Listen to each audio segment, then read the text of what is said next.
হে রাসূল বুঝি নাই আমি রেখেছ বেঁধে মোরে কোন সুতায়, জানি না গোপনে কেমন করে, জানি না গোপনে কেমন করে করেছ হৃদয়ে প্রেমের বলয়।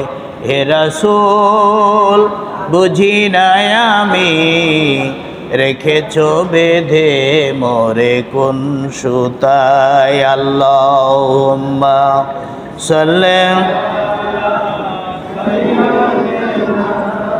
মাওলানা মুহাম্মদ ওয়া আলা আলি সাইয়্যিদিনা মাওলানা।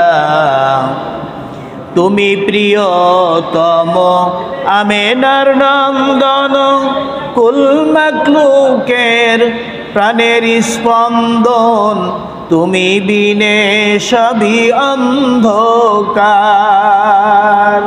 খোদারো আরশে যে নাম পরশে, খোদারো আরশে যে নাম পরশে, নাম মুহাম্মদ শুধু মধুময়। হে রাসূল বুঝি নাই আমি রেখেছ বেঁধে মোরে কোন সুতায়। আল্লাহুম্মা সাল্লি আলা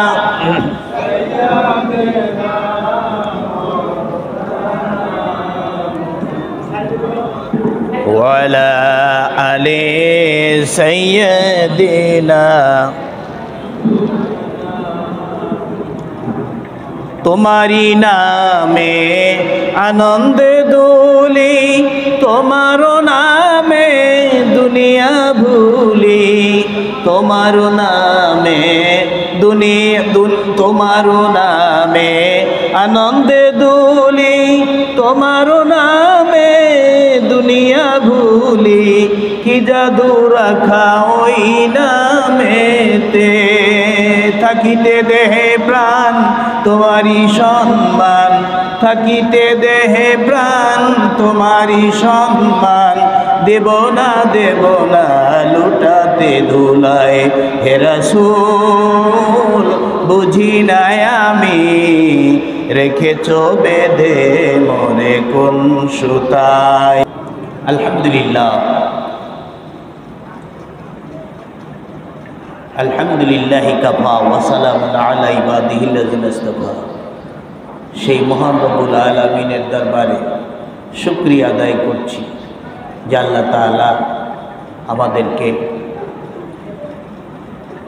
দয়া করে আমাদের প্রতি ইহসান করে আমরা তারই গোলামি করে তথা সালাতুল মাগরিব আদায় করে আমরা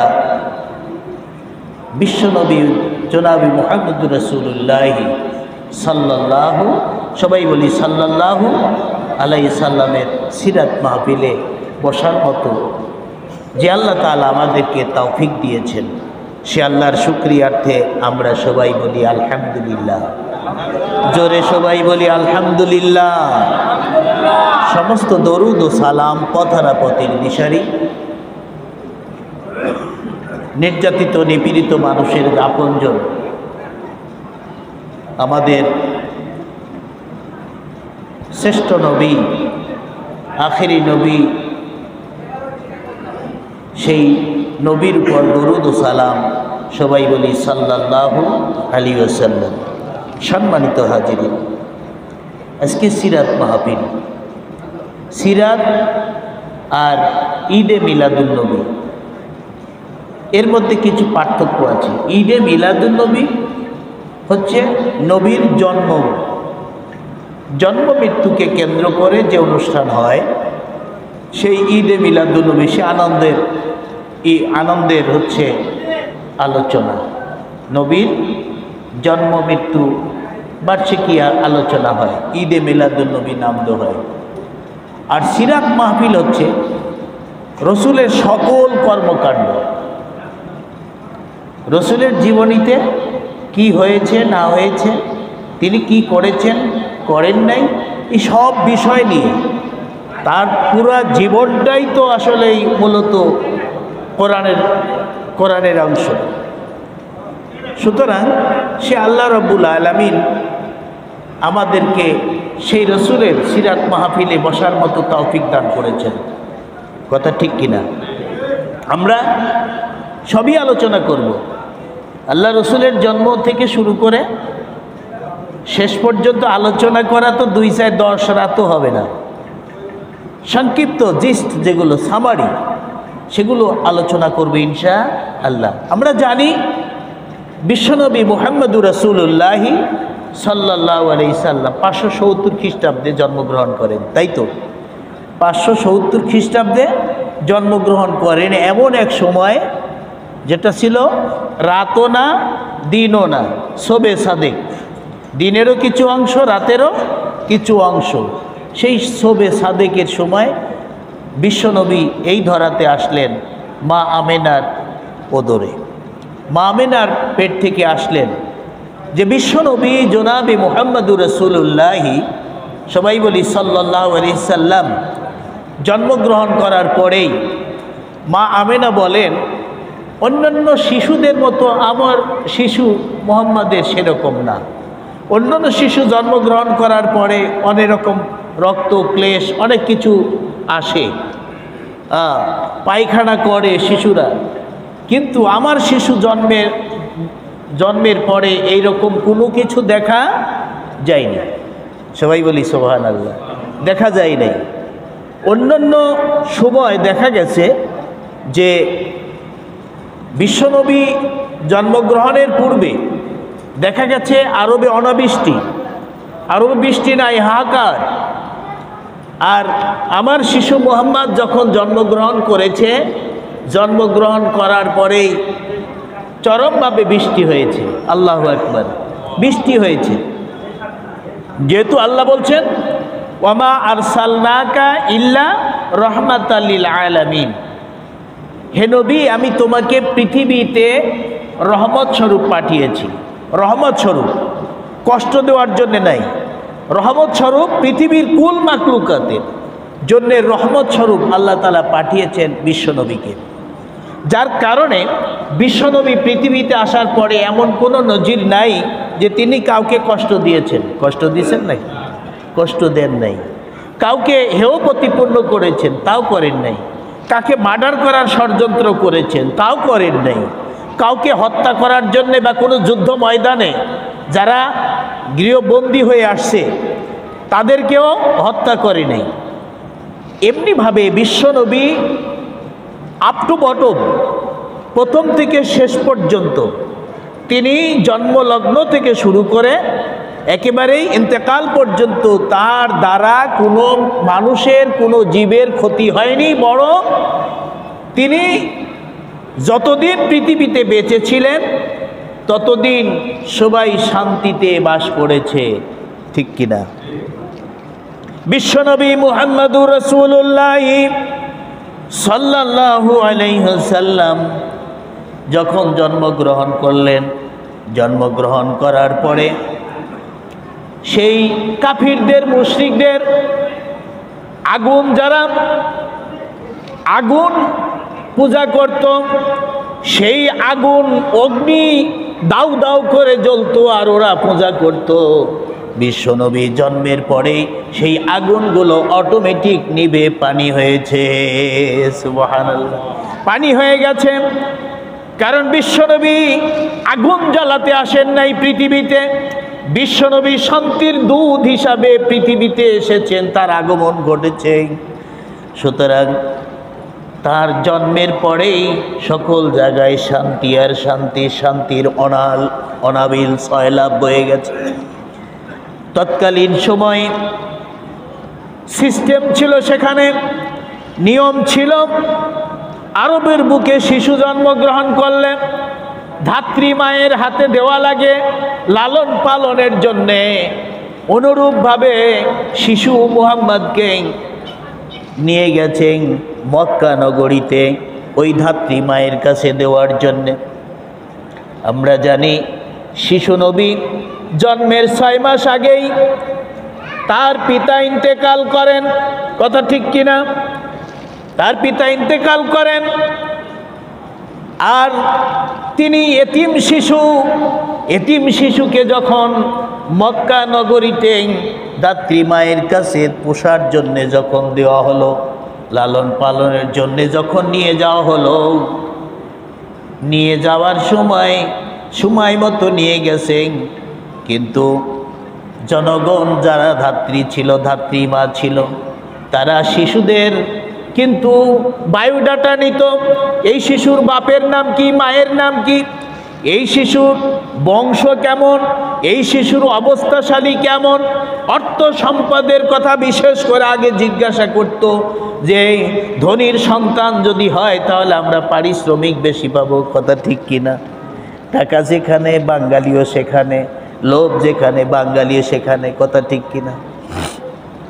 আমাদের মতো সেই সময়ও কিছু মন ছিল মানুষের, ধাত্রীমা যেহেতু গরিব মানুষ, তারা শিশু মোহাম্মদ এতিম শিশুর কথা শুনে, অর্থ সম্পদ নাই, এতিম বলতেই তাদের অর্থ সম্পদ ছিল না, সেই শিশু মোহাম্মদকে নেওয়ার মতো সেই মুহূর্তে লোকের অভাব।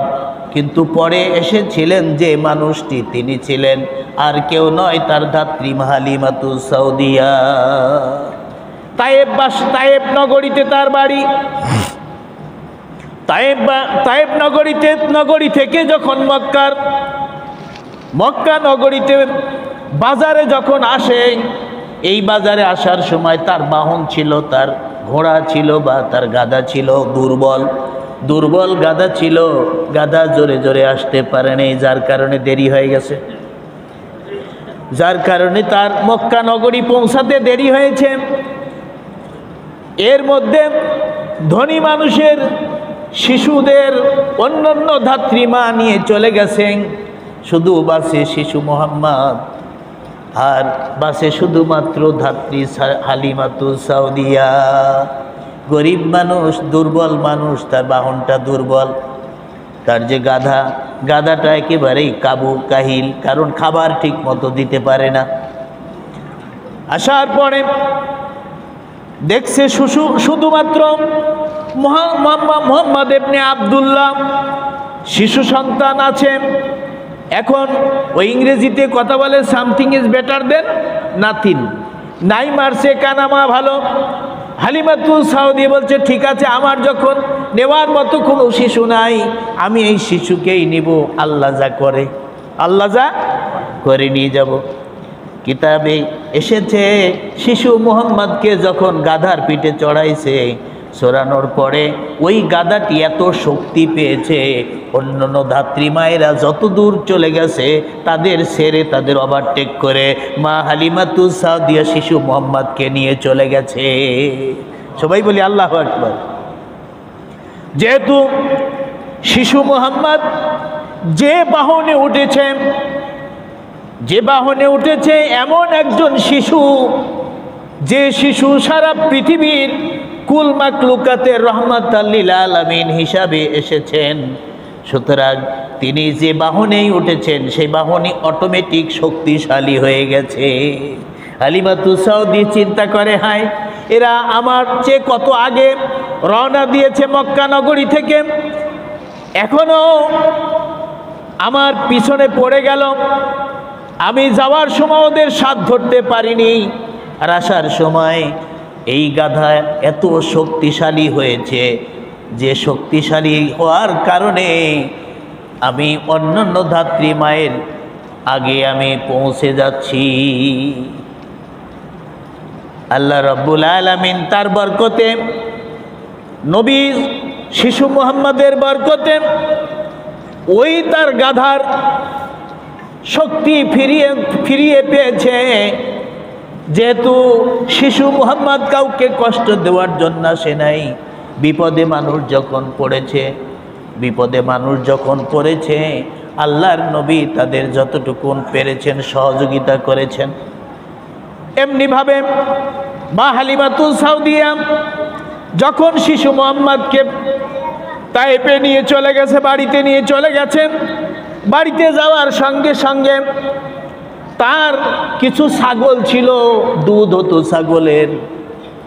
এই ছাগলে এত পরিমাণ দুধ হলো যে দুধ দহন করে নিজে খেলো, নিজে পান করলো এবং বাজারে বিক্রি পর্যন্ত করলো। কারণ তার সংসারে এখন উন্নতি আর উন্নতি। ওয়ামা আরসালনাকা ইল্লা রাহমাতাল লিল আলামিন। আল্লাহ রব্বুল আলামিন বললেন, হে নবী, তোমাকে আমি সারা বিশ্বের রহমাতাল লিল আলামিন, শান্তির দূত করে তোমাকে পাঠিয়েছি। বিশ্বনবী শিশু মোহাম্মদকে যখন তাইপে নেওয়া হলো, নেওয়ার পরে দেখলো হালিমাতু সাউদিয়ার আপনার ছাগলের দুধ হলো। তার একটা সন্তান ছিল, নিজস্ব সন্তান ছিল হালিমাতু সাউদিয়ার।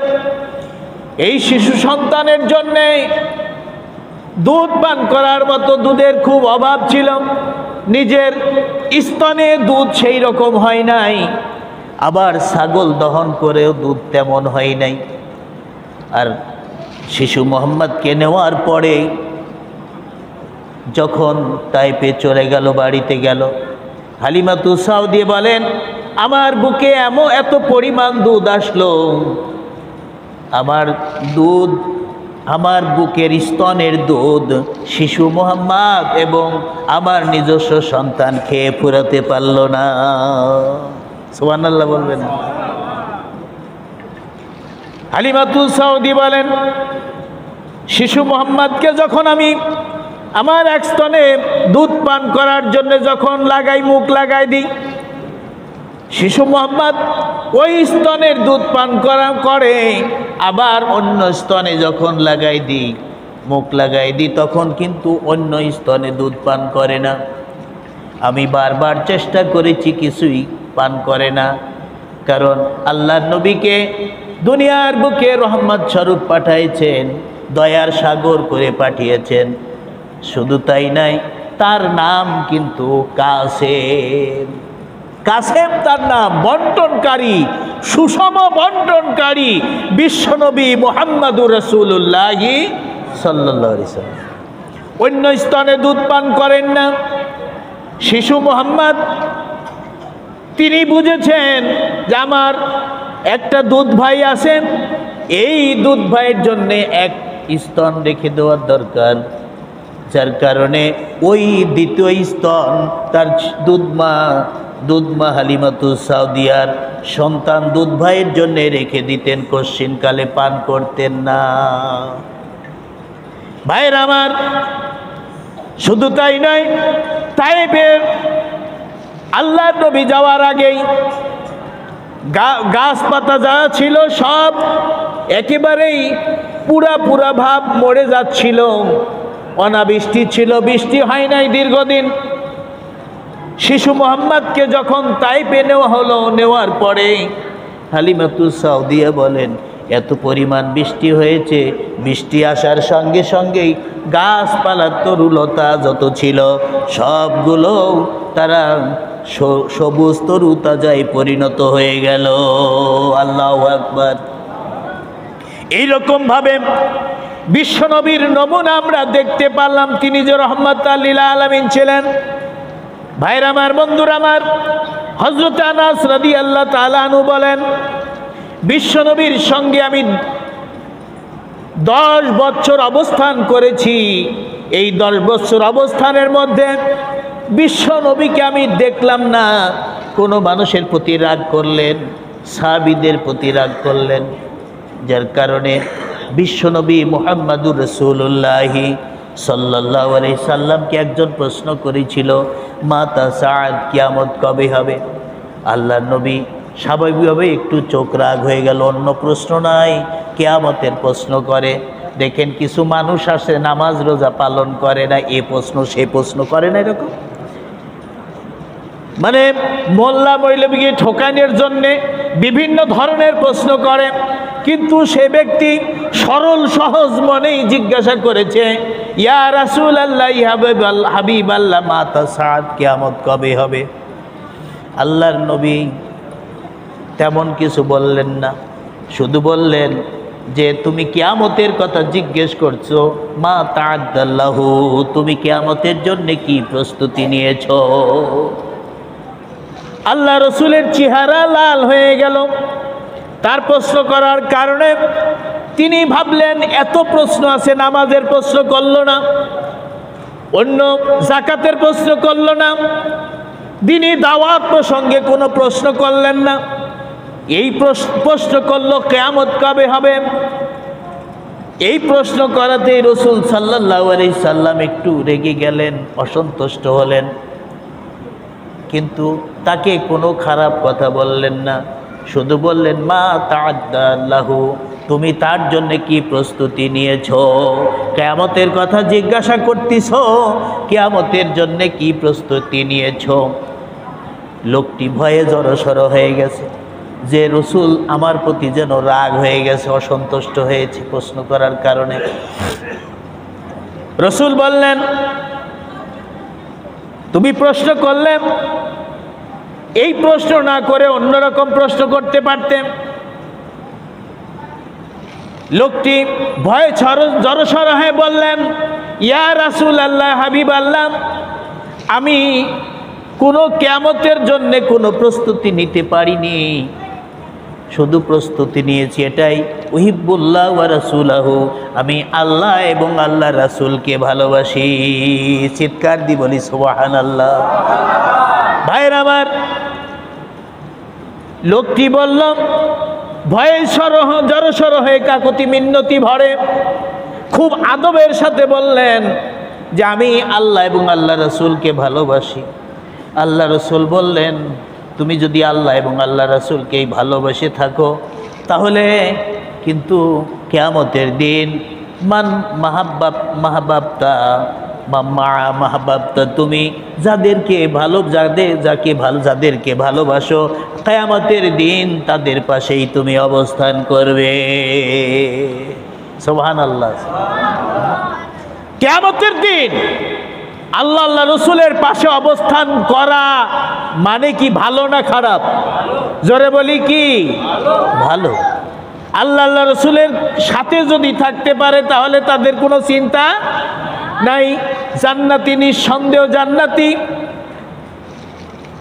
বিশ্বনবী মুহাম্মদুর রাসূলুল্লাহ সাল্লাল্লাহু আলাইহি সাল্লাম এর এই কথা বলার পরে হযরতে আনাস বলতেছেন যে বিশ্বনবীর সাথে দীর্ঘদিন থেকেছি আমি, অবস্থান করি।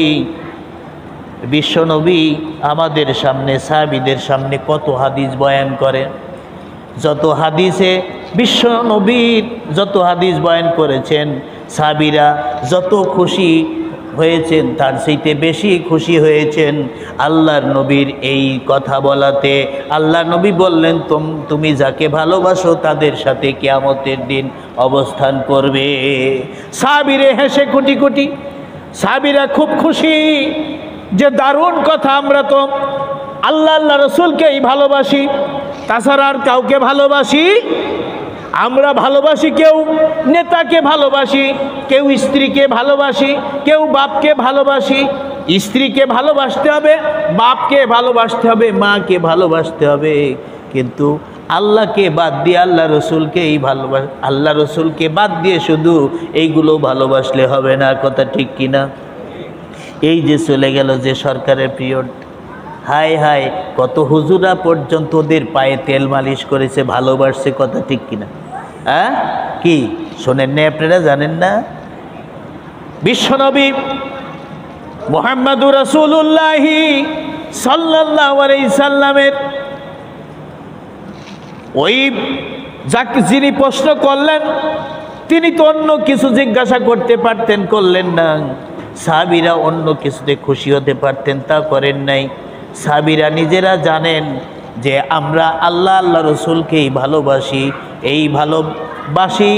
এই কথা শুনেই এই আল্লাহ আল্লাহ রসুলকে ভালোবাসে আল্লাহ আল্লাহ রসুলের সাথে থাকা যাবে, এই সংবাদটা আল্লাহ রসুলের কাছে পাওয়ার পরে সাহাবীরা খুশিতে বিভোর হয়ে গেছে, খুব খুশি, খুব খুশি। হ্যাঁ ভাইরা আমার, এই জন্য আল্লাহ বলছেন, কুল ইন কুনতুম তুহিব্বুনাল্লাহ ফাত্তাবিউনি ইউহিব্বুকুমুল্লাহ ওয়া ইয়াগফির লাকুম যুনুবাকুম ওয়াল্লাহু গাফুরুর রহিম। আল্লাহ বলেন যে তোমরা, হে নবী বলে দিন, তোমরা যদি কুল ইন কুনতুম তুহিব্বুনাল্লাহ ফাত্তাবিউনি, তোমরা যদি আল্লাহর ভালোবাসা পেতে চাও, আল্লাহর ভালোবাসা পেতে হলে আমি মুহাম্মদকে তোমরা ভালোবাসো। আমি মুহাম্মদকে যদি ভালোবাসো তাহলে ইয়াগফির লাকুম যুনুবাকুম, তোমাদের আল্লাহ তাআলা তোমাদের জীবনের সব গুনাহ খাতা মাফ করে দিবেন। ইয়াগফির লাকুম যুনুবাকুম, তোমাদের জীবনের সব গুনাহ খাতা আল্লাহ তাআলা মাফ করে দিবেন। সুবহানাল্লাহ। তাহলে আল্লাহ রসুলকে যদি আমরা ভালোবাসতে পারি, আল্লাহ বলতেছেন ইয়াগফির লাকুম যুনুবাকুম, আল্লাহ তোমাদের সকল গুনাহ খাতা আল্লাহ তাআলা মাফ করে দিবেন। এর চাইতে আর কিছু হতে পারে? হ্যাঁ, আল্লাহ রসুলকে যদি আমরা ভালোবাসি তাহলে আল্লাহ আমাদের ভালোই বাসবেন না। হ্যাঁ, ইয়াগফির লাকুম, আল্লাহ তাআলা আমাদের ক্ষমা করে দিবেন। যুনুবাকুম, আল্লাহ বলছেন তোমাদের গুনাহ খাতা আমি মাফ করে দিব। সুবহানাল্লাহ। আল্লাহ রসুলকে যদি আমরা ভালোবাসতে পারি, এখন আল্লাহ রসুলকে তো আমরা ভালোবাসি, কি করে ভালোবাসি? মিলাদ যখন দিই, ইয়া নবী সালামু আলাইকা, ইয়া রাসূল সালামু আলাইকা, মনে করি যে এর মধ্যেই মনে হয় কল্যাণ রয়ে গেছে। না, এর মধ্যে কল্যাণ নাই। হ্যাঁ, আল্লাহ রসুলকে আমরা দরুদ এবং সালাম পাঠ করে, এই যে 12ই রবিউল আউয়াল আসে যেদিন, মিলাদের হিরিক পড়ে যায় সেদিন। কথা ঠিক কিনা? মিলাদের হিরিক পড়ে যায়, আর বাজারে যত গরম গরম জিলেপি নিয়ে এসে জিলেপি খায় আর বিতরণ করে, আর বলতে চায় রসুলকে যে রসুল দেখুন আমরা আপনাকে কত ভালোবাসি। কি এরকম হচ্ছে না? এরকম হয়। এখন যদি একটু কমে গেছে এইরকম হয়, কিন্তু আমার কথা তা নয়। রসুলকে শুধু ইয়া নবী সালামু আলাইকা বলেই ভালোবাসা যাবে না। আল্লাহর নবী বললেন মান হাব্বা সুন্নতি ফাকাদ হাব্বানি, যারা আমার সুন্নতকে ভালোবাসে তারা মূলত আমাকে ভালোবাসে। কাকে ভালোবাসে? রসুলকে ভালোবাসে। রসুল বলতেছেন মান হাব্বা সুন্নতি, যারা আমার সুন্নত ভালোবাসে। এই সুন্নত মানে কি? ওই হালুয়া মিষ্টি খাওয়া? কি বলেন? হ্যাঁ, আমরা তো কায়দা করেছি, ওই যে মোল্লারা আছে না, কয় এই মিষ্টি খাওয়া সুন্নত। আরে মিষ্টি খাওয়া সুন্নত, দাঁত ভাঙ্গা সুন্নত। কি দাঁত ভাঙ্গা সুন্নত না? ওদের ময়দানে বিশ্বনবী মুহাম্মদুর রাসূলুল্লাহ সাল্লাল্লাহু আলাইহি সাল্লামকে, তখন খালিদ বিন ওলীদ ছিল কাফির। এই খালিদ বিন ওলীদের নেতৃত্বে ওহুদের ময়দানে যখন আল্লাহর নবীকে ঘিরে ফেললো, 14 জন সাহাবী আল্লাহর নবীর চারিদিক থেকে ব্যারিকেড করে তারা দাঁড়িয়ে গেল। তাদের কথা ছিল, এই 14 জন সাহাবী বললেন আমরা মরব, আমরা শহীদ হব, তাও রসুলকে শহীদ হতে দেব না, রসুলকে মারতে দেব না। 14 জন সাহাবী আল্লাহ রসুলকে ব্যারিকেড করে ঘিরে ফেললেন। ওই খালিদ বিন ওলীদের নেতৃত্বে ওই গিরিপথ দিয়ে আক্রমণ করলো ওহুদের ময়দানে। ওহুদের ময়দানে আক্রমণ করে আল্লাহ রসুলের উপর আঘাত আনলে আল্লাহ রসুলের দন্দান মোবারক শহীদ হয়ে গেল। দন্দান মোবারক শহীদ হয়ে গেলেন। আর 14 জন সাহাবী যে ঘেরা ছিল আল্লাহ রসুলের চারপাশে অবস্থান করতেছিলেন, ওই চারপাশে 14 জন সাহাবীদেরকে তারা শহীদ করে দিল। এই শহীদ করার পরে আল্লাহ রসুলকে আক্রমণ করলো। আল্লাহ রসুল বেহুশ হয়ে জমিনে পড়ে গেলেন। কথা ঠিক কিনা? ওই যে বলছি দাঁত ভাঙ্গা, আল্লাহ রসুলের দাঁত ভাঙছে ওহুদের ময়দানে। ওই সুন্নত পালন করার জন্য আমরা তৎপর নই, ওই সুন্নত পালন করার জন্য আমরা বিন্দু মাত্র চেষ্টা করি না। আর আমরা চেষ্টা করি হালুয়া খাওয়ার, আমরা চেষ্টা করি পায়েস খাওয়ার, বিরিয়ানি, আমরা চেষ্টা করি মিষ্টি মিষ্টি খাওয়ার কথা, ঠিক না? ঠিক কিনা? মিষ্টি খাওয়ার সুন্নত, এই সুন্নত আমরা পালন করি, কিন্তু আসল সুন্নত দাঁত ভাঙ্গা সুন্নত। এই দাঁত ভাঙতে গেলেই আন্দোলনে কাজ করতে হবে, আল্লাহর জমিনে দিন প্রতিষ্ঠার জন্য আন্দোলনী কাজ করতে হবে, কথা ঠিক কিনা? আন্দোলনী কাজ কেউ করবে না, আন্দোলনী কাজ করবে না। আন্দোলনী কাজ করতে গেলে নিজের জীবন নাশের কারণ হতে পারে, নিজের জীবনে ক্ষয়ক্ষতি হতে পারে, মাল সম্পদের ক্ষতি হতে পারে। এই জন্যে যায় না, সহজ সহজ সুন্নতের কাছে যায়। মিষ্টি খাওয়া সুন্নত, দেখবেন কিছু হুজুরেরা আছে ওই দিকে যায় না, আন্দোলন করে না। আন্দোলন করলে জীবন যাবে, আন্দোলন করলে আমার ব্যবসায় ভাটা পড়ে যাবে, আন্দোলন করলে আমার ক্ষয়ক্ষতি হবে, আর এই ভয় করে কিন্তু ওই পথে যাবার দেয় না, ওই পথে যায় না। কিছু পীর মাশায়েখ কাছে আপনাদের না আমাদের এলাকায় আছে, আমাদের এলাকায় আছে, ইসলামী আন্দোলনের বিরুদ্ধে পর্যন্ত কথা বলেন, বলে তাফিমুল কোরআন পড়াই হারাম। এমনও শয়তান আছে বলে তাফিমুল কোরআন একটা তাফসির, ইন্টারন্যাশনাল তাফসির, সারা বিশ্বে যে তাফসির চলে সেই তাফসির পড়া হারাম, এই সমস্ত কথা বলে। এবং বলে ওদের সাথে সমাজ জামাত করাই হারাম, ওদের মেয়ে বিয়ে, ওদের সাথে মেয়ে বিয়ে, ওদের সাথে মেয়ে বিয়ে দেওয়াই হারাম, এই রকম ফতুয়া পর্যন্ত দেয়। অনেক পীর আছে, পীর ফতুয়া দিয়েই যাচ্ছে, এখনো দিয়েই যাচ্ছে। সময় শেষ হয়ে যাচ্ছে, ছাত্র সমাজেরা আন্দোলন করে নিজের জীবনকে বাজি রেখে কুরবানি করে যে স্বাধীনতা অর্জন করেছে 5ই আগস্ট, 5ই আগস্টে স্বাধীনতা লাভ করেছে, তারপরেও কিছু আলেম ওলামা পীর সাহেবরা দেখেন ফতুয়া দিয়েই যাচ্ছে, কথা ঠিক কিনা? ফতুয়া দিচ্ছে না? মনে হচ্ছে আপনারা আপনার কাছে নতুন শুনতেছেন নাকি? ফতুয়া দিয়েই যাচ্ছেন। এখন আমি বলি, আমি গভর্নমেন্টে বলি যে এখন ঝগড়া করার সময় না, এখন বিতর্ক সময় না, এখন ফতুয়াবাজির সময় না। এখন যারা ফতুয়া দিয়ে বেড়াচ্ছ, যদি তুমি আলেম হও, যদি তুমি মাওলানা হও, যদি মুফতি হও, তোমার উচিত সবাই একই প্ল্যাটফর্মে আসা, কথা ঠিক কিনা? একই প্ল্যাটফর্মে আসা। ফতুয়া বাদ দাও, ফতুয়া বাদ দিয়ে মুফতিগিরি কিয়ামতের দিন আল্লাহ ছুটাই দিবে। কয় পয়সার মুফতি হয়েছিলে, কয় ক্লাস পড়ে মুফতি হইছো, এ ফতুয়া তখন ছুটাই দিবে কিয়ামতের ময়দানে। যদি ইসলামী আন্দোলনে বিন্দুমাত্র ক্ষতি হয়, যদি ইসলাম, যেহেতু এখন বর্তমান পরিবেশ হয়ে গেছে, ইসলাম প্রতিষ্ঠা করার একটা পরিবেশ আসতেছে, আর এই পরিবেশকে যদি ফতুয়া দিয়ে ওই যারা শয়তানের দোসর যারা ছিল, যারা শয়তানি মতবাদকে কায়েম করার লক্ষ্যে দীর্ঘ প্রায় 16টি বছর ধরে সন্ত্রাসী করেছে, জুলুম করেছে, নির্যাতন করেছে, আলিম ওলামাদেরকে ধরেছে, ফাঁসি দিয়েছে, গুম করেছে, আয়না ঘরে রেখে তারা শেষ করে দিয়েছে, অ্যাসিড মেরে নিক্ষেপ করেছে, বুড়িগঙ্গায় পেট ফেরে বুড়িগঙ্গা নদীতে ভাসায় দিয়েছে, ওই সমুদ্রের মধ্যে দিয়ে আসছে গাড়িতে করে।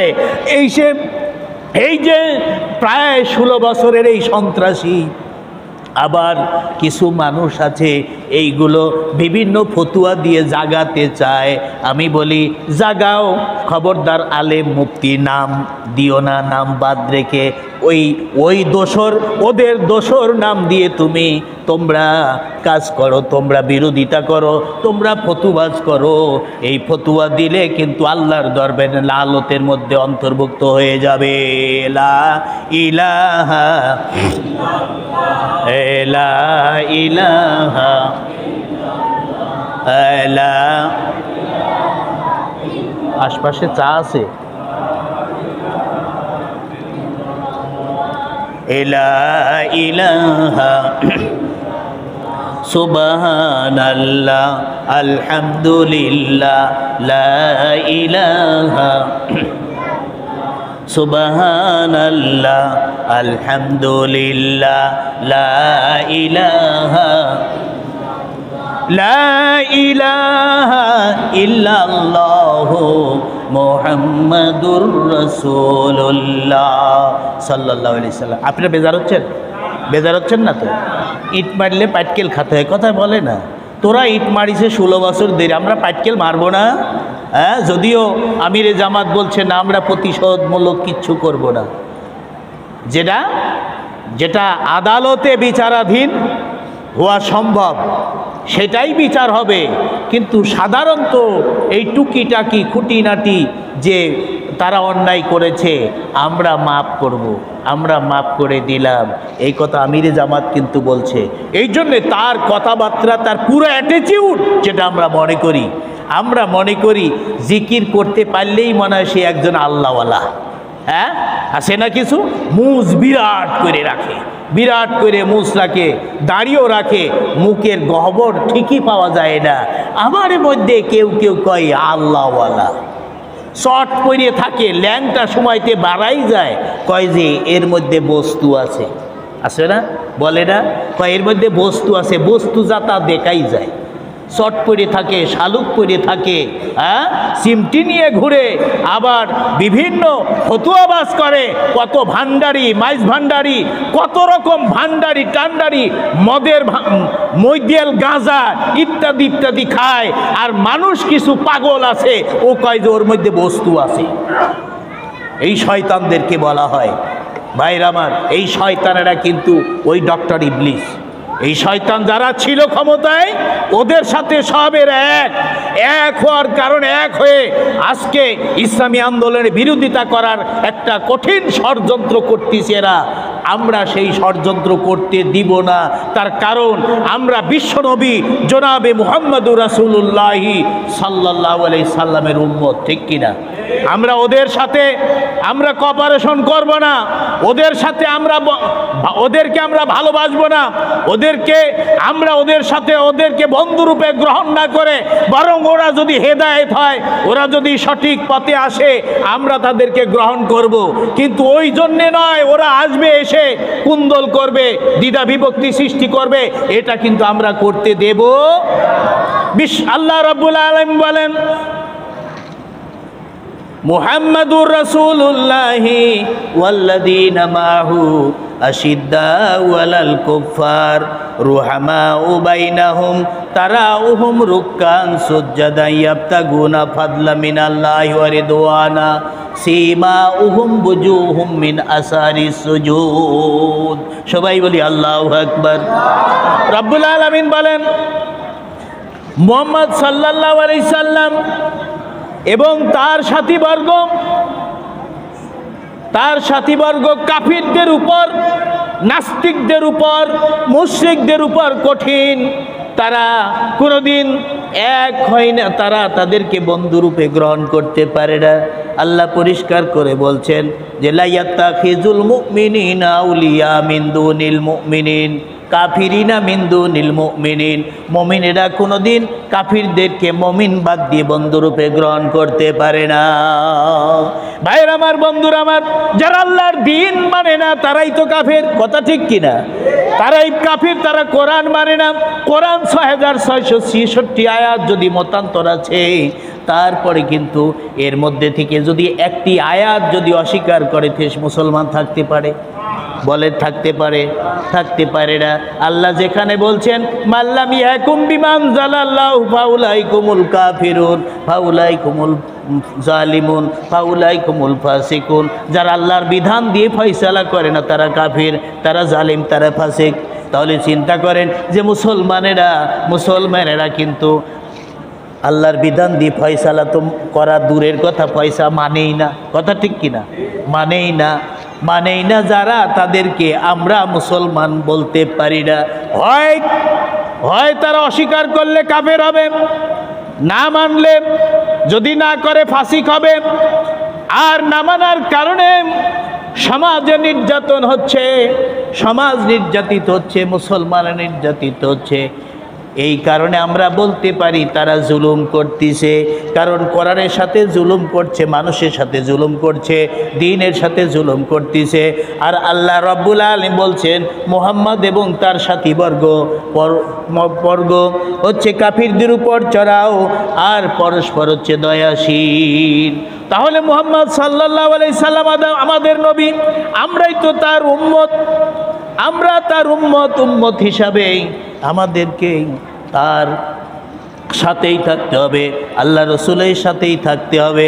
এই জন্যে আল্লাহ রসুল বলেছেন, আল্লাহ তাআলা বলছেন, মা তাআ আল্লাহ রাসূলাহু ফাকাদ ফাযা ফাওজান আযীমা, যারা আল্লাহ এবং আল্লাহ রাসূলের আনুগত্য করবে তারাই সফলতা লাভ করবে, তারাই সফলতা লাভ করবে।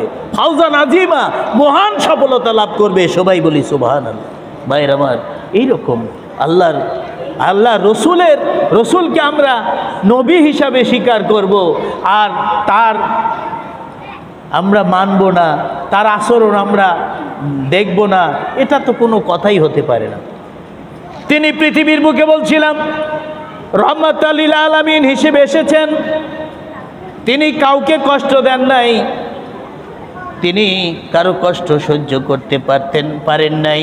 তো বলছিলাম যে আল্লাহ তাআলা বললেন আল্লাহ রসুল এবং তার সাথীবর্গ কাফিরদের উপর চড়াও আর রুহামাও বাইনাও, পরস্পর দয়াশীল। আল্লাহ রব্বুল আলামিন বলছেন, নবী তুমি দেখবেন তারা হুম রুকান সুজদান ইয়াবতাগুনা ফাদলা মিন আল্লাহি রিদওয়ানা, তোমার সাথীবর্গ যারা হবে, উম্মতি মুহাম্মাদি সঠিক উম্মত যারা হবে, তুমি তাদেরকে দেখবে রুকু করবে, সিজদা করবে, আর তোমার সন্তুষ্টি ছাড়া আর কারো কোনো সন্তুষ্টি কামনা করবে না। ভাইরা আমার, আমরা দেখলাম এই প্রায় 16 বছর ধরে এক জাতীয় আলেম মুফতি ওই শয়তানের পা চেটেছে, গোলামি করেছে কিছু দুনিয়াবি স্বার্থ সিদ্ধির জন্যে, দুনিয়ার স্বার্থ ইনকামের জন্যে তারা করেছে। তাদের মধ্যে আলেম ওলামা ছিল, মুফতিও ছিল। ওরে দোয়া করতে করতে এমন দোয়া করত, বলতো বিশ্ব শতাব্দীর শ্রেষ্ঠ বাঙালি, শ্রেষ্ঠ মানুষ অমক, বলছে না বঙ্গবন্ধু শেখ মুজিবুর রহমান, বিশ্ব শতাব্দীর শ্রেষ্ঠ মানুষ, নামাজ নাই, কালাম নাই, ধর্ম নিরপেক্ষ মতবাদ যে কায়েম করেছেন, বাকশাল কায়েম করেছেন, সেই মানুষটি শ্রেষ্ঠ মানুষ কেমনে হতে পারে? আমার বুঝে কেন পৃথিবীতে যারাই বুদ্ধিমান, যাদের মধ্যে এলেম কানুম আছে, তারা কোশ্চিনকালে স্বীকার করে নিতে পারে না। শুধু তাই নয়, এমনকি দোয়া করছে জালিম সরকার যে ছিল, জালিম সরকার প্রধান যে ছিল, সে তার সম্পর্কে বলেছে যে যদি জান্নাত ফেরদাউস হওয়ার যোগ্যতা থাকে একমাত্র অমুক প্রধানমন্ত্রীর আছে। সবাই বলি নাউজিবিল্লাহ। গুম করলো, শেষ করলো, হাজার হাজার মুসলমানদেরকে শেষ করলো, আলেম ওলামাদেরকে গুম করলো, ফাঁসি দিল অন্যায়ভাবে। হাসপাতালে নিয়ে যায় আল্লামা দেলোয়ার হোসেন সাঈদী, সারা বিশ্বের নন্দিত মুফাসসির, আর সেই মানুষকে সেই শহীদ আল্লামা দেলোয়ার হোসেন সাঈদীকে হাসতে হাসতে গেল হাসপাতালে, আর তাকে ভ্যাকসিন দিয়ে হত্যা করা হলো। এগুলো মানুষ মনে হয় দেখে নাই। আর তার বিরুদ্ধে নালায়েক, কমবক্ত, বকবক্ত, মুফতি হইছো, মৌলানা হইছো, অমুক হইছো, তার জান্নাতুল ফেরদাউসে দিবা না? কোন মুখে দাও? ওই মুখে আল্লাহর গজব পড়বে।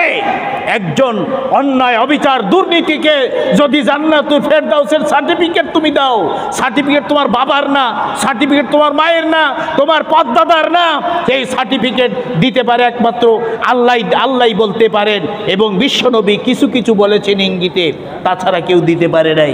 আর তোমরা সার্টিফিকেট দাও। ভাইরা আমার, বন্ধুরা আমার, আল্লাহ বললেন, হে নবী তুমি দেখবে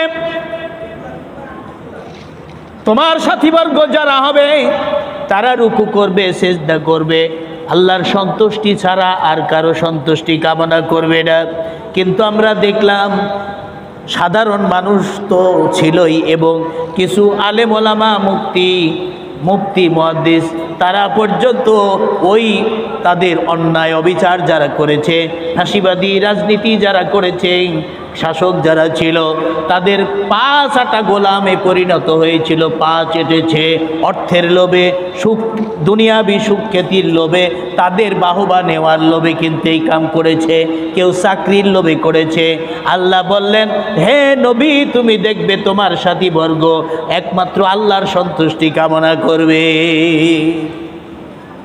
রুকু করবে, সেজদা করবে। ভাইরা আমার, আমরা যদি আল্লাহর নবীর উম্মত নাম দিয়ে যদি আমরা রুকু সেজদা না করি, তাহলে আমরা কি আল্লাহর নবীর উম্মত হতে পারবো? কি বলেন, পারবো? তাহলে আমাদেরকে ঠিক মতো রুকু সেজদা করতেই হবে, নামাজ ঠিক মতো আদায় করতেই হবে, ঠিক কিনা? এই নামাজ পড়তে কি আমরা রাজি আছি? হাত তুলে আমরা দেখাই আল্লাহর কাছে, আমরা কি সবাই নামাজ পড়তে রাজি আছি? তুলি, লজ্জা হচ্ছে নাকি? হ্যাঁ, নামাজ কি আমাদের জন্য কি না? আমাদের নিজের আমল না? নিজের আমল, হাত নামান, আল্লাহ কবুল করে নিক। ভাইর আমার, কিছু কিছু লোক বলে যে এই দেশে জামাত ইসলাম সব যদি দেশ ক্ষমতায় যায় সব নামাজ পড়তেই হবে। আচ্ছা, আমি তাদেরকে বলি, তুমি যে নামাজের ভয় করছো, এই জন্য দিবা ভোট অমুক জায়গায় তমুক জায়গায়, জামাত ইসলাম যদি যাতে ক্ষমতাটা আসতে পারে, নামাজ কি শুধু জামাত ইসলামের জন্য না তোমার নিজের পড়তে হবে? কও, নামাজ পড়া কি তোমার ভালো না আল্লাহর ভালো? তোমার জন্যই তো নামাজ, আল্লাহ হুকুম করেছেন নামাজ তোমার পড়তে হবে। আর ইসলামী শাসন কায়েম হলে কয় নামাজ পড়া লাগবে নি, কত ভয়। এই জন্য এই ইসলামী শাসন ব্যবস্থা ওরা চাচ্ছে না। কত দেখেন বুদ্ধি হারা, বিবেক হারা এরা। আর আল্লাহ নবী বললেন, তুমি দেখবে তোমার সাথীবর্গ যারা তারা রুকু করবে, সেজদা করবে, আল্লাহ সন্তুষ্টি ছাড়া কারো সন্তুষ্টি কামনা করবে না। সীমা বুজু মিনাসারি সুজুদ। আল্লাহ রাব্বুল আলামিন বলেন, কিয়ামতের ময়দানে যারা সেজদা করবে, এই সেজদা করার কারণে তাদের কপালটা নূরের আলোকে ঝকমক ঝকমক করতে থাকবে। বিশ্বনবী মুহাম্মদুর রাসূলুল্লাহ সাল্লাল্লাহু আলাইহি সাল্লামের ওই চিহ্নগুলো দেখে, সেজদার চিহ্ন দেখে উম্মতি মুহাম্মাদি মনে করে, যেহেতু সেজদার চিহ্ন দেখা যাচ্ছে, নূরের আলোকে ঝকমক ঝকমক করতেছে, বিশ্বনবী তাদেরকে বেছে বেছে বের করে নিয়ে আল্লাহর দরবারে সুপারিশ করে জান্নাতে দিয়ে দিবেন। কোথায় দিবেন? জান্নাতে দিবেন।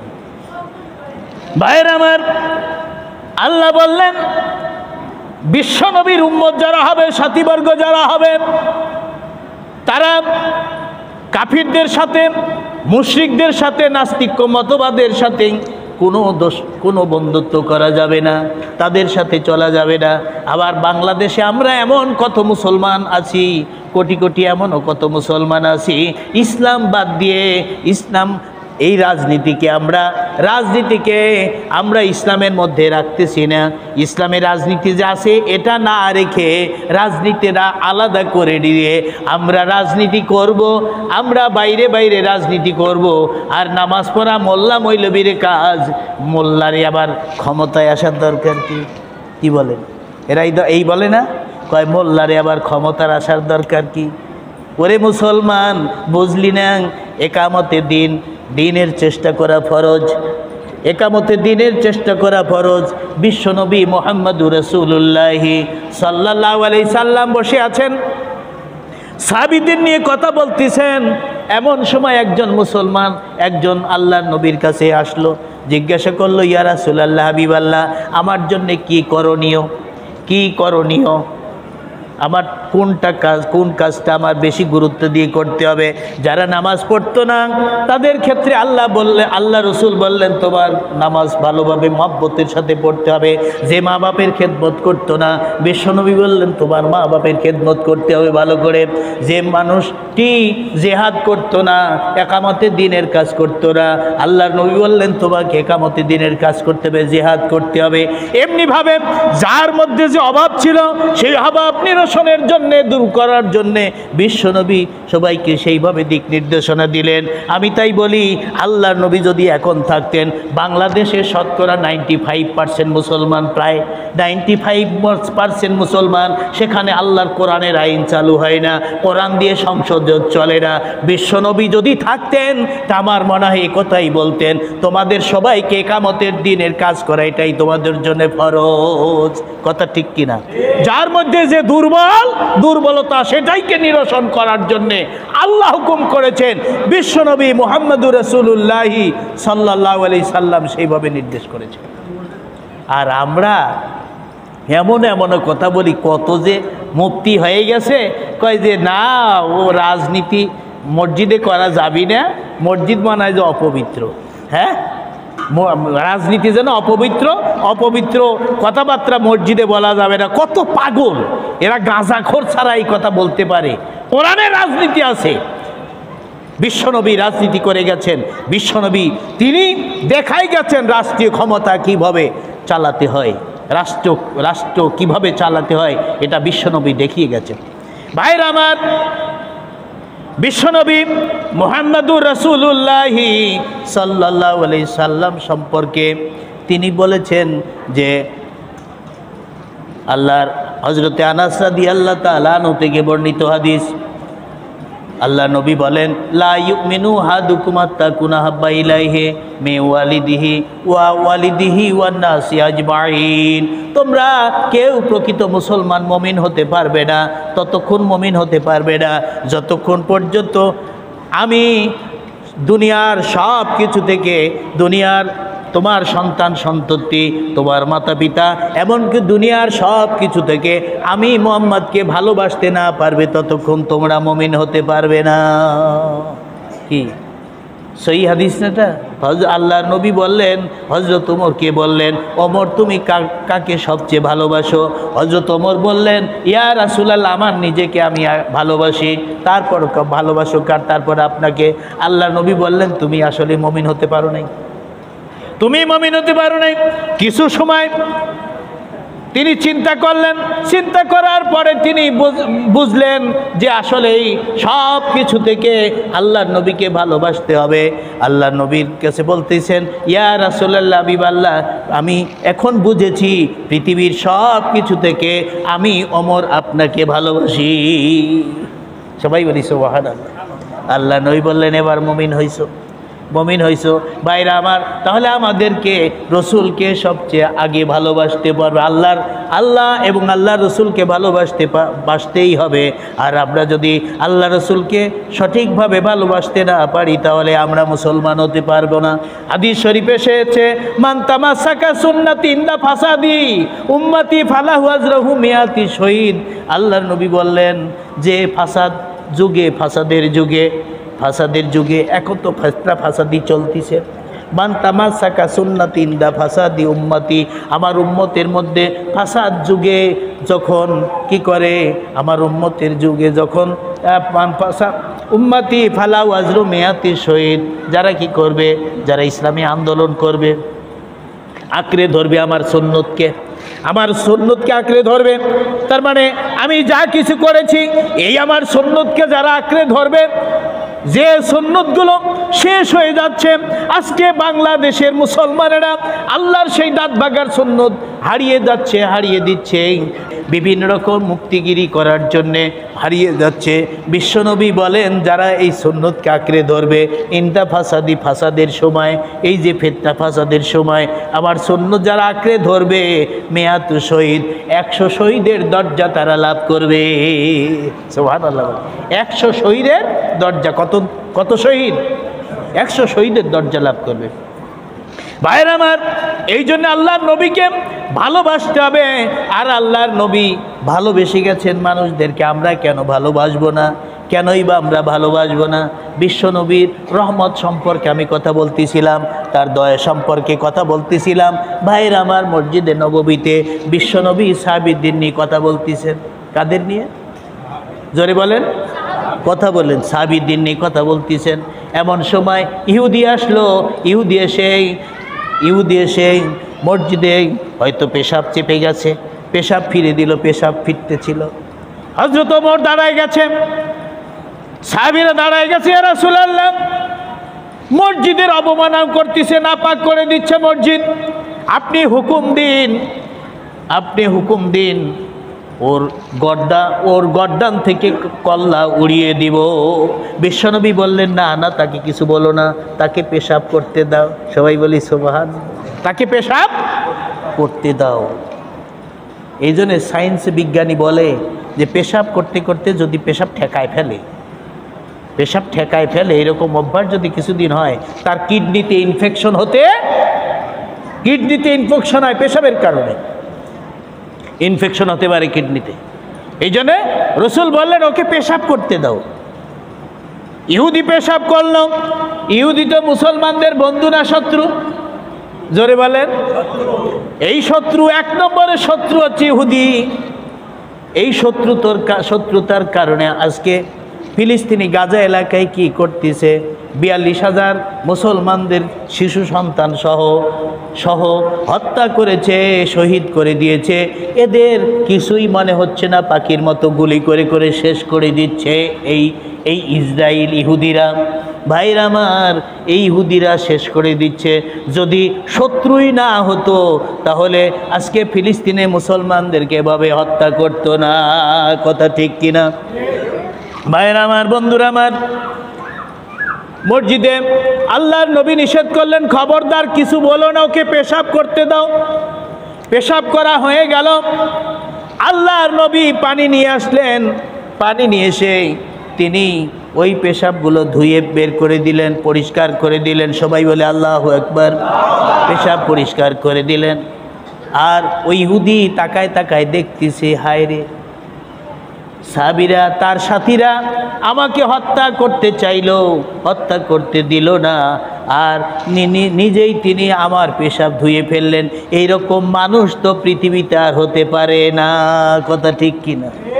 পৃথিবীতে এরকম মানুষ হতেই পারে না। আল্লাহর নবী সাল্লাল্লাহু আলাইহি সাল্লামের এই অবস্থা দেখে, এই ব্যবহার দেখে ওই ইহুদি চিন্তা করলে পৃথিবীতে এমন মানুষ হতেই পারে না। তিনি যে ধর্ম প্রচার করতেছেন এটাও সঠিক ধর্ম, সঠিক ধর্ম না হলে এইরকম হয় না। ভাইরা আমার, ইহুদি আল্লাহর নবীকে বললেন, ইয়া রাসূলুল্লাহ, হাবিবাল্লাহ, যে ধর্মে এত সহিংসতা, যে ধর্মে এত ভালো ব্যবহার, যে ধর্মে এত কোমলতা, হৃদ্রতা, বন্ধুত্ব, সেই ধর্ম বাদ দিয়ে আমি কোন ধর্ম পালন করি? না, আর কোনো ধর্ম আমি পালন করব না, আমি একমাত্র ইসলাম ধর্ম পালন করব। ইয়া রাসূলুল্লাহ, হাত বাড়ায় দেন, আমি কলেমা পড়ে যাব, লা ইলাহা ইল্লাল্লাহু মুহাম্মাদ, জিকির করি লা ইলাহা।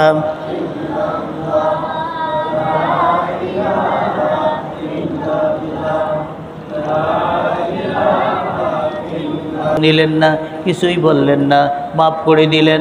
এইরকম ঘটনা আরেকটা এসেছে। বিশ্বনবী মুহাম্মাদুর রাসূলুল্লাহ সাল্লাল্লাহু আলাইহি সাল্লাম মসজিদের মধ্যে বসে আছেন, সাহাবীদের নিয়ে কথা বলছেন। এমন সময় কয়েকজন ইহুদি আসলো। ইহুদি আসে বিশ্বনবীকে সালাম দিলে এইভাবে, আসসালামু আলাইকুম। কি আমার সালাম কি ঠিক হয়েছে? কি বলে ঠিক হয়েছে? আসসালামু আলাইকুম, এ কি সালাম ঠিক হইল? ইহুদিরা কি ভালো? মুসলমানের কি কল্যাণ চায় না খারাপ চায়? অকল্যাণ চায়, তাই না? আসসালামু আলাইকুম মানে কি? তোমাদের মৃত্যু হোক।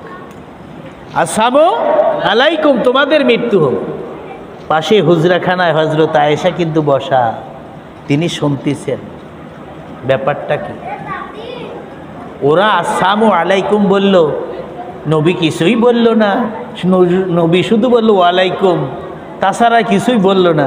আয়েশার গালে জ্বালা উঠে গেছে। মা বোনের একটু খেয়াল করেন, গায়ে জ্বালা উঠে গেছে। মৌত চাচ্ছে কার? স্বামীর মৌত চাচ্ছে না? আয়েশার স্বামীর মৌত চাচ্ছে না? বিশ্বনবীকে, হযরত আয়েশার স্বামী। বউ কি সহ্য করতে পারে? যদি এখনো স্বামীর সাথে বাদ দিয়ে অন্যজনের সাথে পরকিয়া করে চলে যাচ্ছে, এরকম অনেক মহিলা আছে, ঠিক কিনা? যদিও স্বামী কোষ্ঠী পাথরে ধোয়া না, কিছু অপরাধ আছে, কিন্তু মা বোনদের এখন ধৈর্য খুব কম হয়ে গেছে। হ্যাঁ, তারা কেউ বলছে এই এই এই এই ছেলেরা আমার সাথে কত রসিকতা করে, কত আর কি, আল্লাহ মারে, আমার স্বামী তো ওই রকম করে না, এ স্বামীর আর দরকার নাই, এ স্বামীর দরকার নাই, আমি পরকিয়া করে ওই ছেলের সাথেই আমি চলে যাব। চলে যাই কি যায় না? স্বামীর পর আর মহব্বত নাই। হ্যাঁ, আবার এমনও অনেক মহিলা আছে নিজে কষ্ট করে, স্বামীকে কষ্ট দেয় না। হ্যাঁ, স্বামী কোথায় যেতে লাগলে স্ত্রী তাকে বের করে দেয়, তারকে সাজায় গুজায় ঠিক মতো দেয়। জুমার নামাজের নিয়ম আছে, স্বামীকে সাজায় গুজায় দিল, বাড়ি থেকে যখন বের হলো তখন স্ত্রী আবার সে ঘরের মধ্যে নামাজ পড়বে। এটাই তো বিধান, ঠিক কিনা? এটাই বিধান। হযরত আয়েশা রাদিয়াল্লাহু তাআলা আনহা শুনলেন, শোনার পরে বললেন, ওয়ালাইকুমুস সালাম ওয়া লানাতুল্লাহি, আল্লাহর নবী সালামের জবাব কিন্তু ওয়ালাইকুম দিছেন, আর কিছু দেন নাই। কিন্তু মা আয়েশার রাগ হয়ে গেছে, স্বামীর মৃত্যু চাচ্ছে চারদিখানিক তথা। ইহুদিরা যখন স্বামীর মৃত্যু চাচ্ছে এটা সহ্য করতে পারে নাই, না পেরে তিনি বললেন ওয়ালাইকুমুস সালাম ওয়া লানাতুল্লাহি, তোদের মৃত্যু হোক এবং আল্লাহর গজব তোদের উপর আরোপিত হোক। এই হচ্ছে অর্থ। বিশ্বনবী ওদের সাথে কথা বলে বিদায় দিলেন। বিদায় দিয়ে ঘরের মধ্যে ঢুকলেন। ঢোকার পরে হযরত আয়েশা বললেন, হে আয়েশা, তোমার কথা আমি শুনলাম, কিন্তু মনে রেখো ইন্নাল্লাহ রাফিকুন ইউহিব্বুর রিফকা, আল্লাহ হচ্ছে কমল এবং কমলতাকেই আল্লাহ ভালোবাসেন, কমলতাকেই ভালোবাসেন। এই জন্য ওরা আমার মৃত্যু কামনা করলো, আমি তো বলছি ওয়ালাইকুমুস সালাম। আমি যদি ওদের উপর গজব আরোপ করি, আল্লাহর কাছে বদদুয়া করি, তাহলে দেখা যাবে ওরা মারা যাবে। আমি কার কাছে দাওয়াত পৌঁছাই দিব? দাওয়াত পৌঁছাবো কার কাছে? বিশ্বনবী হযরত আয়েশাকে বললেন, আয়েশা, আল্লাহ যখন আল্লাহ কমলতাকে ভালোবাসেন। আয়েশা বলতেছেন, আওয়ালাম তাসমাউ, আপনি কি শোনেন নাই? মা কালু, তারা কি বলেছে, ইহুদিরা কি বলেছে, আপনি কি শোনেন নাই? আল্লাহ নবী বললেন, আমি তো শুনেছি, শুনেই তো বললাম ওয়ালাইকুম বললাম। তার মানে ওদের কথা ওদের দিকেই প্রত্যাবর্তন করুক। আমি তো তাদের জন্যে এতটুকুন বলেছি, আমি তো ওয়ালাইকুমুস সালাম বলি নাই, শান্তি দেই নাই।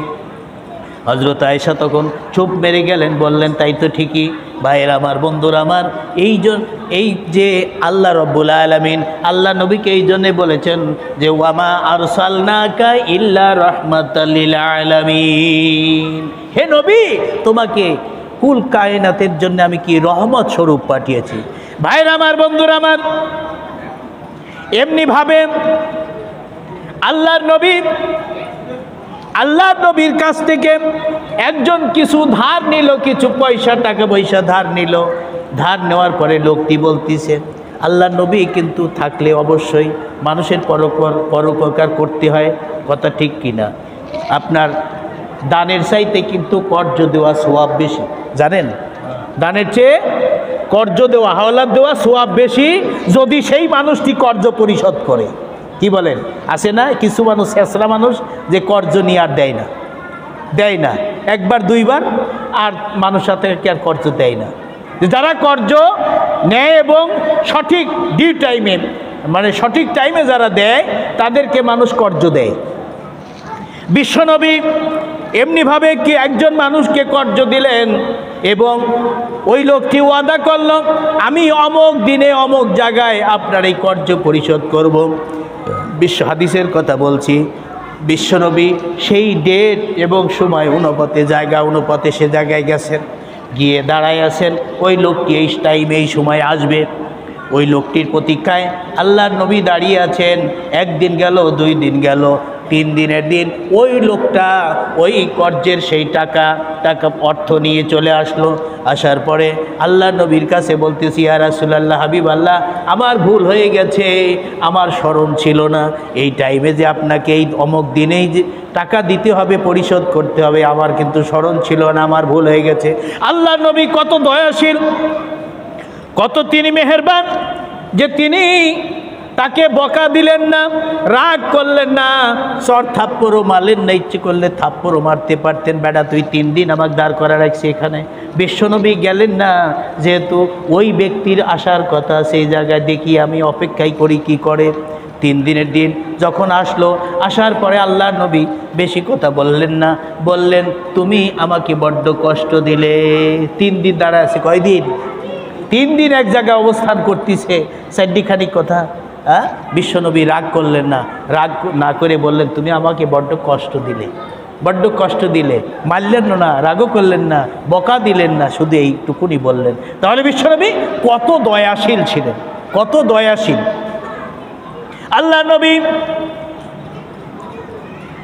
আল্লাহ নবীকে একজন সাহাবী জিজ্ঞেস করতেছেন, ইয়া রাসূলুল্লাহ, হাবিবাল্লাহ, ইয়া রাসূলুল্লাহ, হাবিবাল্লাহ, যুদ্ধ হচ্ছে, যুদ্ধের ময়দানে যুদ্ধ করতেছি, একজন কাফির আমার হাত একটা কেটে দিয়েছে, হাতটা ঝুলতিছে, আর হাতটা ঝুলতিছে, আমি এই হাতটা চামড়া পায়ের সাথে বাঁধায় আমি ছিঁড়ে ফেললাম। ছিঁড়ে ফেলায় আমি ওই এক হাত দিয়ে যুদ্ধ করতেছি। যুদ্ধ করতে করতে এমন এক পর্যায়ে এসে গেছে, ওই কাফিরকে আমি নিচে ফেলাইছি। এখন মায়ের দেব, এখন আমার তরবারি আঘাত করব, আঘাত করার দুনিয়ার বুক থেকে বিদায় করে দিব। কিন্তু এই সময় সে হঠাৎ করে সে কলেমা পড়ে নিল, লা ইলাহা ইল্লাল্লাহু মুহাম্মাদুর রাসূলুল্লাহ। সাহাবী বললেন, ইয়া রাসূল, আমি তাকে কি এখন হত্যা করতে পারি? আল্লাহ নবী বললেন, না না, তাকে তুমি হত্যা করতে পারো না। সাহাবী আবার কথা রিপিট করতেছেন, ইয়া রাসূলুল্লাহ, সে ব্যক্তি তো বাঁচার তাগিদে কলেমা পড়ল, যেহেতু আমি সুযোগ পাইছি এবার ওকে হত্যা করার, কিন্তু সে বাঁচার তাগিদে বলল, সে আসলে অন্তর থেকে বলেন নাই। আল্লাহ রসুল তাকে একটু তাড়া দিয়ে বললেন, তুমি কি তার অন্তরের খবর জানো? তুমি কি তার অন্তরের খবর জানো? সে কলেমা পড়েছে অন্তর দিয়ে পড়েছে না বাহ্যিক বাঁচার জন্য পড়েছে? তুমি তো জানো না, কারণ অন্তরে জানার মালিক একমাত্র কে? ইন্নাল্লাহ আলিমুম বিজাতিস সুদূর।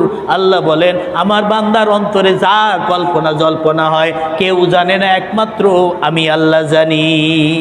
নিশ্চয়ই আল্লাহ জানে। সুতরাং আল্লাহর নবী এই কথা বললেন, বলার পরে সাহাবী তখন চুপ মেরে গেলেন, কারণ আল্লাহর নবীর উপর দিয়ে কথা বলা কারো ক্ষমতা। লা তাসমাউ লিহাযাল কুরআন। আল্লাহ রাব্বুল আলামিন বলছেন যে নবী যেভাবে কথা বলে তার উপর দিয়ে খবরদার কথা বলো না। হ্যাঁ, খবরদার নবীর উপর দিয়ে কথা বলো না। নবী যে সুরে কথা বলছে সেই সুরে কথা বলো। ওমা, আল্লাহ বলছেন, ইয়া আইয়ুহাল্লাযীনা আমানু লা তুকাদ্দিমু বাইনা ইয়াদাই ইল্লাহি ওয়া রাসূলি। আল্লাহ রাসূলের উপর খবরদার মাতব্বরি করবে না। হ্যাঁ, লা তারফাউ আসওয়াতাকুম ফাওকা সাউতিন নবী। নবী যেভাবে কথা বলছেন, নবী যে সুরে কথা বলতেছেন, যে আওয়াজ দিয়ে কথা বলছেন, তোমার আওয়াজ যেন নবীর আওয়াজের চেয়ে বেশি না হয়, বড় আওয়াজ না হয়। কথা ঠিক কি না? আমাদের দেশে আলেম ওলামা যাই বলে, যেভাবে বলে, ওরা মাতব্বরি করে, এগুলো বলে এই সব মিথ্যা বানোয়াট, এ নবীদের কথা, এ সমস্ত আলেম ওলামাদের কথা মিথ্যা বানোয়াট, এর চেয়ে জ্বর আরো বেশি জোরে জোরে কথা বলে। কথা ঠিক কি না? এই সমস্ত এদেরকে মুসলমান বলা যায় না। আল্লাহ রাব্বুল আলামিন বললেন, নবী যে সুরে কথা বলেন, খবরদার তার স্বরের চাইতে যেন তোমাদের স্বর উচ্চ না হয়, তোমাদের কথার আওয়াজ যেন নবীর আওয়াজের চাইতে বেশি বুলন্দ না হয়, সাবধান থাকো।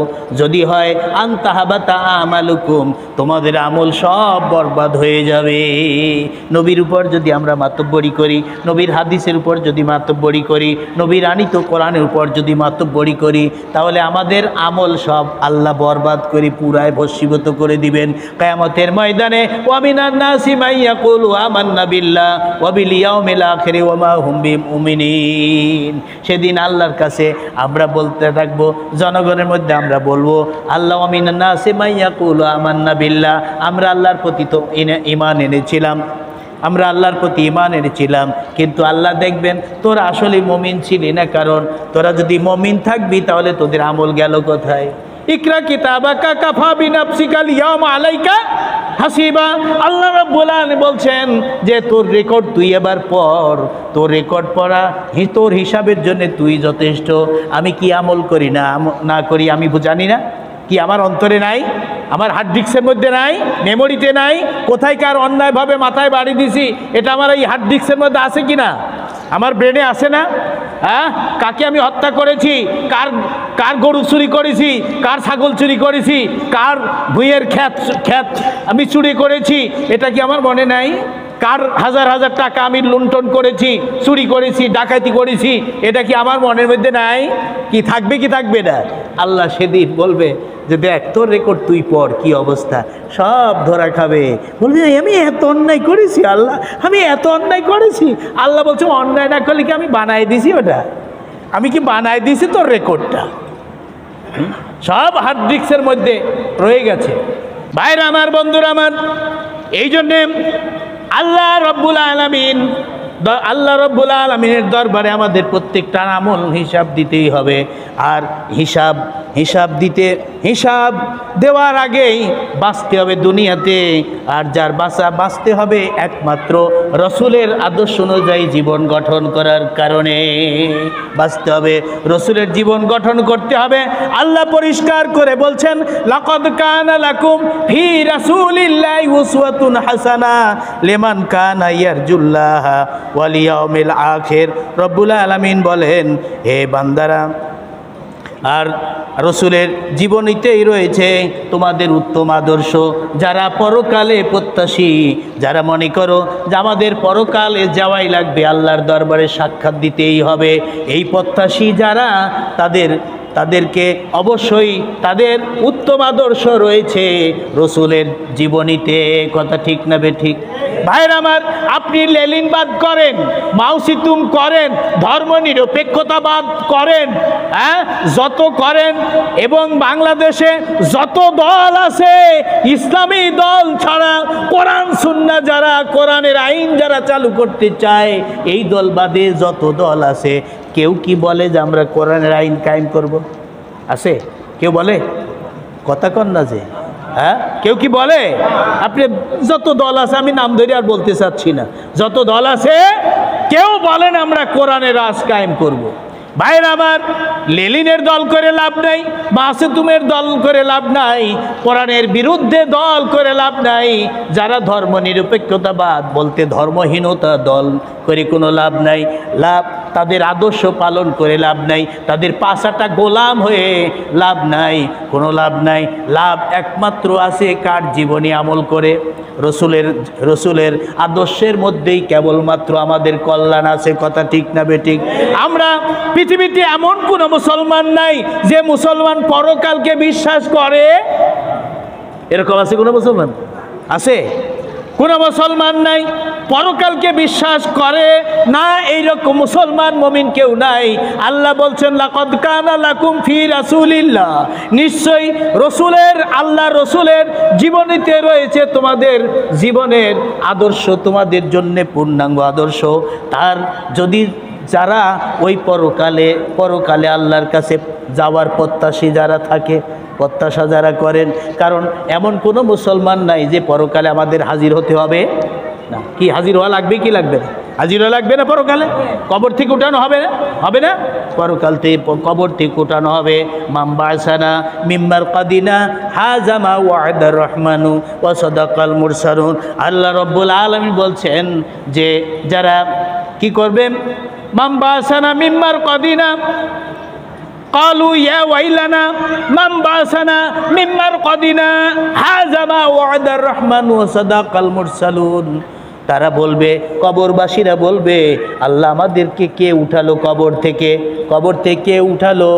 তখন ফেরেশতারা বলবে, হাযা মা ওয়াদার রহমান ওয়া সাদাকাল মুরসালুন, এটাই ছিল তো আল্লাহ পাকের ওয়াদা, রহমানের ওয়াদা, তিনিই সত্য বলেছেন, তোমাদেরকে কবর থেকে আবার উঠানো হবে এবং সবাই আল্লাহর কাছে যেতে হবে, আল্লাহর কাছে প্রত্যাবর্তন করতে হবে। কথা ঠিক কিনা? ভাইরা আমার, বন্ধুরা আমার, এই জন্য আল্লাহ বলতেছেন, যারাই পরকালের প্রত্যাশী, যারা পরকালে যারা যাবে আল্লাহর সাথে সাক্ষাৎ দিবে, এই বিশ্বাস যাদের মধ্যে আছে, তাদের ওই ধর্ম নিরপেক্ষতাবাদে যাওয়া যাবে না, লেলিনের আদর্শে যাওয়া যাবে না, কালমার্সের আদর্শে যাওয়া যাবে না। একমাত্র তাদের আদর্শ যাওয়া যাবে যার আদর্শ রসুলের আদর্শের সাথে মিল আছে।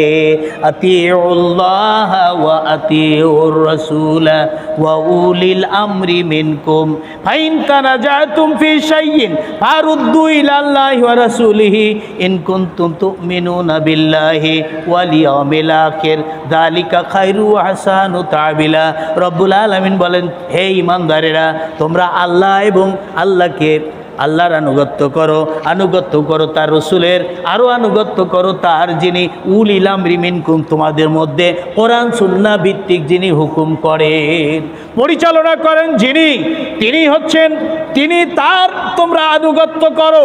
আর তোমাদের মধ্যে যখনই কোনো মতনৈক্য সৃষ্টি হয়, মারামারি হয়, গোলমাল ফিতনা ফাসাদ হয়, একটা সালিশ করতে হলে ফারুদ্দু ইলাল্লাহি রাসূলিহি, আল্লাহ এবং আল্লাহ রাসূলের, আল্লাহ এবং রাসূল তথা কোরআন এবং সুন্নাহ দিয়ে তোমরা ফয়সালা করো। আর ফয়সালা তো তারাই করবে যারা আল্লাহকে, আল্লাহ বলছেন যারা তোমরা আল্লাহ এবং পরকালকে বিশ্বাস করো। এমন কোনো মুসলমান নাই আল্লাহ এবং পরকালকে মানে না, কি বলেন? হ্যাঁ, যারা সন্ত্রাস, যারা বাংলাদেশে বড় সন্ত্রাস 16 বছর ধরে সন্ত্রাসী করেছে, তাদেরকেও জিজ্ঞেস করেন, তারা বলে আমরা হক্কানি মুসলমান। তাই বলছে না আমাদের ম্যাডাম, আমাদের প্রধানমন্ত্রী হক্কানি মুসলমান, সে তাহাজ্জুদ করে, এ করে, সে করে, ইত্যাদি ইত্যাদি। এত কথা, এত বিশ্বাস তাদের। ভাইরা আমার, আল্লাহ বলতেছেন কিন্তু তারা এত বিশ্বাস করে কিন্তু কোরআন সুন্নাহ দিয়ে ফয়সালা করে নাই, বরং বিপরীত করে উল্টো আইন পেশ, উল্টো আইন বানায় নিয়ে এদেশের আলেমদেরকে ফাঁসি দিয়েছে। এদেশের বড় বড় ইসলামী রাজনীতিবিদকে ফাঁসি দিয়েছে, গুম করেছে, খুন করেছে। এরা কিছুতেই দ্বিধাবোধ করে নাই। কথা ঠিক কিনা? কি আমি বানাই বলতেছি? এখন বলবোই, আপনারা যাই মনে করেন। দীর্ঘদিন 16 বছর ধরে নির্যাতিত হয়েছি, নিষ্পেষিত হয়েছি, অনেক মাস গেছে যে নিজের বাড়িতে ঘুমাতে পারি নাই। এই কষ্ট, কত টাকা, কত ব্যয়, কত ক্ষতি হয়েছে, যারা জেলে গেছে তারাই জানে।